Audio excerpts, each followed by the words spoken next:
DJI action camera 2 அமேசானில் நேற்று வாங்கியிருந்தாங்க. இதில் வந்து உங்களுக்கு கார் மவுண்ட் வந்து கொடுக்கல, ட்ரைபாட் மவுண்ட்டும் கொடுக்கல. SD கார்டு 1500 கொடுத்துட்டு ஹைஸ்பீடு கார்டு அது ஒன்றும், கார்டு ரீடர் 350 அதுவும் லோக்கலில் இருக்கக்கூடிய ஃபோட்டோஷாப்பில் வந்து பர்ச்சேஸ் பண்ணணும். இதை வச்சுட்டு வந்து 1080p 60 ஃப்ரேம்ஸ் பெர் செகண்டில் இதில் வந்து நம்ம ரெக்கார்ட் பண்ணோம். இது ஜஸ்ட்டு மேலே அந்த கேமரா வச்சு தான், காரில் வச்சு டேஷ்போர்டில் வச்சு தாங்க ஓட்டிக்கிட்டு இருக்கோம்.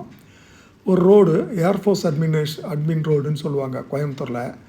அவினாஷி ரோட்டில் இருந்து உங்களுக்கு சுங்கம் பைபாஸ் வரைக்கும் போகிறதுங்க. மதியானம் 12 மணிக்கு நல்ல வெயிலுங்க. இந்த வெயிலில் இந்த மோட்டோ வீலாக் வந்து பண்ணிக்கிட்டு இருந்தேன்.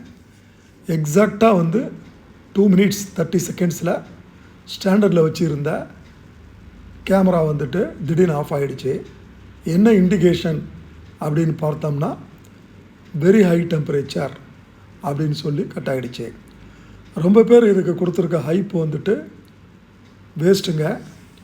இதை நம்பி வாங்கினீங்கன்னா வந்துட்டு அவ்வளோ தூரம் நல்லா இருக்கிற மாதிரி தெரியல. மேபி வந்து பிக்சர் குவாலிட்டி நல்லா இருக்கலாம், வீடியோ குவாலிட்டியும் நல்லா இருக்கலாம். ஆனால் ஒரு ஐஃபோனுடைய ஒரு குவாலிட்டியோ இல்லை ஒரு சாம்சங் ஹையர் எண்ட் ஃபோனுடைய ஒரு குவாலிட்டி கண்டினியூஸ் வீடியோ ரெக்கார்டோ அதில் இல்லை. ஒன்லி திங் வந்து இது வந்து கன்வீனியன்ட்டுன்னு வந்து சொல்லலாம். பட் அந்த கன்வீனியன்ட்டும் வந்து வீடியோ வந்து 2 minutes 30 seconds மட்டும்தான் வந்து போய் கட் ஆகிறதுக்கு அது கன்வீனியன்ட்னு சொல்ல முடியாதுங்க. அதே மாதிரி வந்து இந்த 1 நிமிஷம் வீடியோவுக்கு 1 GB வந்து எடுத்துக்குதுங்க.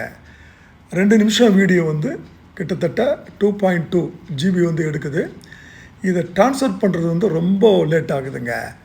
இதை நம்ம SD கார்டுக்கு ட்ரான்ஸ்ஃபர் பண்ணி கார்டு ரீடர் மூலமாக வந்துட்டு ட்ரான்ஸ்ஃபர் பண்ணால் கூட மினிமம் வந்து உங்களுக்கு 5 minutes ஆகுதுங்க. ஸோ இந்த கேமரா வந்து வாங்குகிறவங்க, ரொம்ப விலை கம்மியாக கிடைக்குதுன்னு வாங்குகிறவங்க யோசித்து வாங்குங்க. இப்போ நம்ம பேசி முடிக்கிறதுக்குள்ளே இப்போ வந்து கட்டாயிரும் பாருங்கள். இதுதான் ஆக்ஷன் 2 கேமராவுடைய லட்சணங்க.